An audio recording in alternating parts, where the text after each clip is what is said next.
اور دوسری امام کی خصوصیت یہ ہے جو روایت کے اندر ان کا اخلاق بتایا گیا ہے، غیبت نعمانی، صلہ رحمی.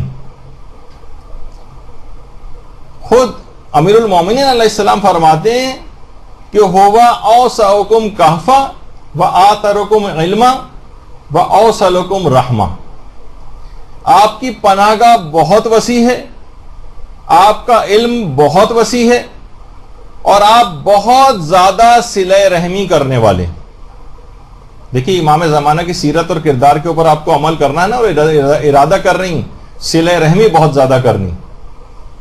اچھا، یہاں ہم اپنے آپ کو دیکھتے ہیں کہ ہم معمولی باتوں کے اوپر قطع رحمی ہوتی، صرف معمولی باتوں پر. کسی نے مثلا آئے کسی کو سلام نہیں کیا، بات چیت ترک کر دی. کسی نے کسی تقریب میں نہیں بلایا، قطع رحمی ہو گئی، سالہ سال بات چیت نہیں کر رہے ہیں. حتیٰ کہ شادی میں مووی کے لیے ہمیں نہیں پوچھا، کیوں اسٹیج پر بلا کے مووی نہیں بنوائی تھی، اس کے اوپر قطع تعلق ہو جاتے ہیں لوگوں. کسی نے کوئی جواب دے دیا ایسا، اس کے اوپر قطع تعلق ہو جاتا. معمولی پیسوں کے معاملوں کے اوپر صلہ رحمی کو ختم کر کے قطع رحمی کے اندر تبدیل کر دیا جاتا.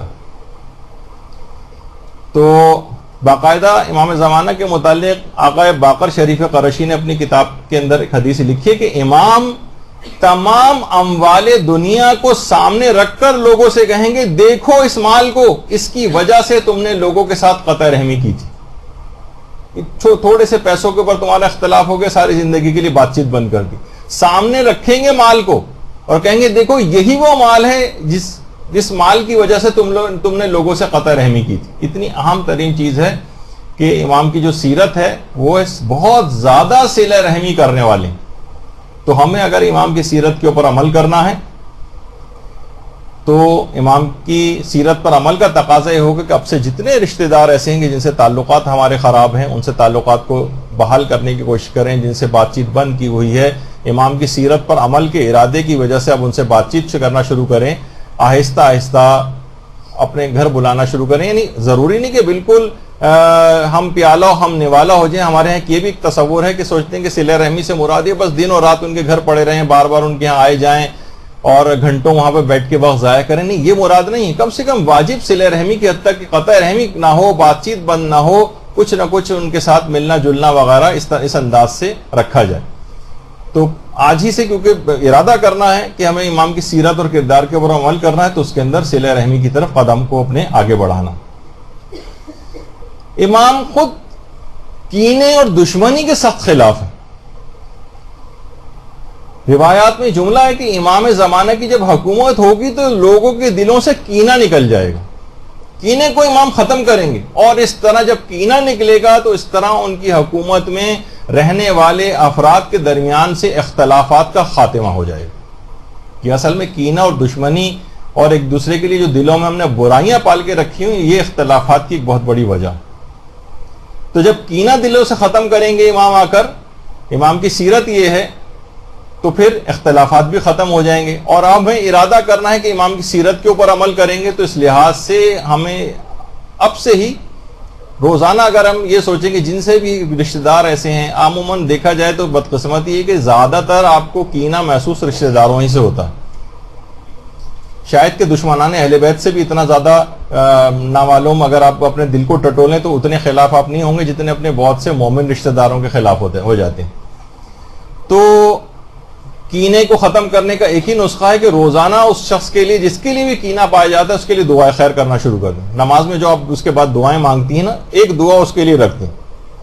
آپ دیکھیں گے 30-40 دن ہی گزریں گے کہ اس کا کینہ آہستہ آہستہ ختم ہونے لگے گا، اور اس کے لیے دعائیں خیر کرنے کے نتیجے میں اس کے دل سے بھی آپ کا کینہ نکلے گا اور آپ قریب آنے لگیں گے. تو اپنے مومن رشتہ داروں کے اس طرح سے چیزوں کو دل سے نکالنا پڑے گا، کیونکہ امام زمانہ کی سیرت یہ ہوگی کہ امام اس کو اگر ختم کریں گے تو ابھی سے ہی غیبت میں جو ہمیں تیاری کرنی ہے امام کے ظہور کی راہ ہموار کرنے کے لیے، تو امام کی اس سیرت پہ عمل کر کے ابھی سے ہی کینہ اور دشمنیوں کو دل سے نکالیں.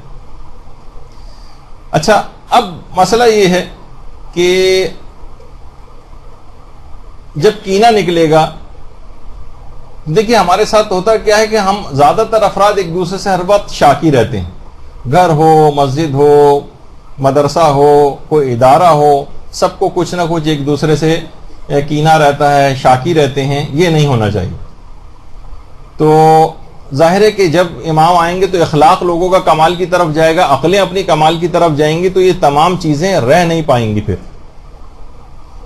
اور امام زمانے کی ایک سیرت اور بھی ہے کہ جو دعائے ندبہ کے اندر کہی جاتی ہے, کہاں ہے وہ جو جھوٹ اور تہمتوں کی جڑوں کو کاٹنے والا, این قاطع حبائل الکذب والافتراء, کہاں ہے وہ جو جھوٹ اور تہمتوں کی جڑ جو ہے اس کو کاٹنے والا ہے. تہمتوں کی جڑ کو امام ختم کریں گے, یعنی امام کی سیرت ہوگی کہ امام تہمتوں کو برداشت نہیں کریں گے. ہاں یہاں ہم دیکھتے ہیں کہ کس طرح سے کسی کے متعلق سنی سنائی باتوں کو صرف ہم ادھر سے ادھر کر رہے ہوتے ہیں, اور اس کے اندر یقین جاننے کی حقیقت اتنی نہیں ہوتی جتنی آپ باتوں کو لوگوں کے اندر پھیلایا جا رہا ہوتا ہے, جو کہ افتراء, الزامات اور تہمت کے اندر آتا ہے. تو امام کی اپنی سیرت یہ ہوگی کہ امام تہمتوں اور افتراؤں کو آ کر اس کی جڑوں کو کاٹ دیں گے, یعنی جھوٹ کی جڑ کو کاٹیں گے, تہمت اور افطرا کی جڑوں کو کاٹیں گے. تو یہ والی سیرت امام کی آپ کو اب عمل کر کے دکھانا ہے اس کے اوپر, کیونکہ آپ کو جب امام کی سیرت پتہ چل گئی کہ امام ان چیزوں کو ختم کرنے والے ہیں, تو جھوٹ کو اپنی زندگیوں سے ختم کرنا پڑے گا. معمولی باتوں پر جھوٹ بولنا, افطرا, ایک دوسرے کے اوپر تہمتیں لگا دینا, آپ دیکھیے کتنی آسانی کے ساتھ اس کے اندر حقیقت بھی نہیں پائی جاتی, صرف احتمال ہوتا ہے, آپ کو لگ رہا ہوتا ہے کہ شاید اس نے ایسا کیا تھا, اور آپ ایک یقینی بات بنا کر لوگوں کے سامنے اس کو پیش کر دیتی ہیں. اسی کو افتراء, تہمت کہا جاتا. امام کی ایک اور جو اخلاق اور سیرت ہے وہ ہے تحمل و بردباری. امام کتنے مظالم مستقل دیکھتے آ رہے ہیں, کتنے مظالم دنیا کے اندر ہو رہے ہیں, اور اس کے ساتھ ساتھ جنت البقیع کی اجڑی ہوئی قبروں کا نوحہ امام سنتے ہیں. اور بقول آیت اللہ سید احمد زنجانی کے روزانہ 2 مرتبہ واقعہ کربلا کو امام اپنی آنکھوں سے دیکھتے ہیں. کوئی شخص بھی واقعہ کربلا کو تحمل نہیں کر سکتا مکمل طور پر, اور امام مکمل طور پر روزانہ 2 مرتبہ اپنی آنکھوں سے واقعہ کربلا کو دیکھتے ہیں. کتنا امام کے اندر تحمل اور برداشت. شیخ محمد جعفر جوادی وہ فرماتے ہیں کہ ایک دفعہ عالم کشف میں نے ایک لحاظ سے جو تقریباً جاگتی ہوئی آنکھوں سے ہوتا ہے, امام زمانہ علیہ السلام کو بہت زیادہ غمگین دیکھا کہ امام فرما رہے تھے کہ میرا دل خون ہو گیا ہے. یہ امام جملے ارشاد فرما رہے تھے. اور صحیفہ مہدیہ جو ہے اس کے اندر باقاعدہ امام حسین علیہ السلام کا ایک جملہ ہے امام زمانہ کے متعلق, اللہم صلی علی محمد و علی محمد,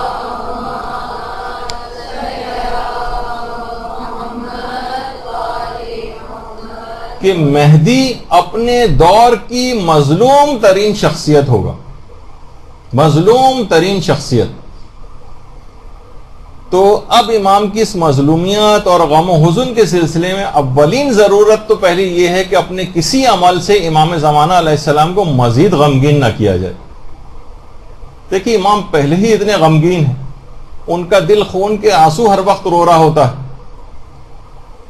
تو اپنے عمل سے مزید آپ کے نامہ عمل پہنچائے جاتے ہیں امام تک. امام دیکھ کر آنسو بہانے لگتے ہیں, رونے لگتے ہیں اپنے شیعوں کی مظالم کو دیکھ کر بھی اور ان کی اپنی حالت زار کو دیکھ کر بھی. تو کم سے کم امام کے دل کو اپنے عمل سے تو تکلیف نہ پہنچائیں, ان کے ظہور کے لیے کوششیں کریں. 1000 سال سے زائد عرصہ گزر چکا ہے, کس قدر صبر اور برداشت کا مظاہرہ امام زمانہ کر رہے ہیں. تحمل اور بردباری ان کی سیرت. دیکھیے حضرت عباس علمدار علیہ الصلوۃ والسلام,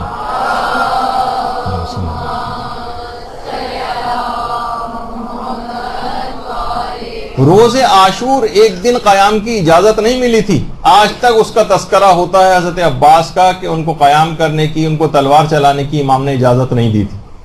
اور ان کے تحمل اور برداشت کا اور وفاداری کا کس حد تک تذکرہ ہوتا ہے. سوچئے کہ حضرت حجت 1000 سال سے زیادہ کس قدر برداشت سے کام لے رہے ہیں. ان ظالموں سے انتقام لینے کی پروردگار کی طرف سے ابھی اجازت نہیں کہ امام زمانہ علیہ السلام آئیں اور ان سے باقاعدہ آ کر انتقام لیں. برحمتك يا أرحم الراحمين وصلى الله على محمد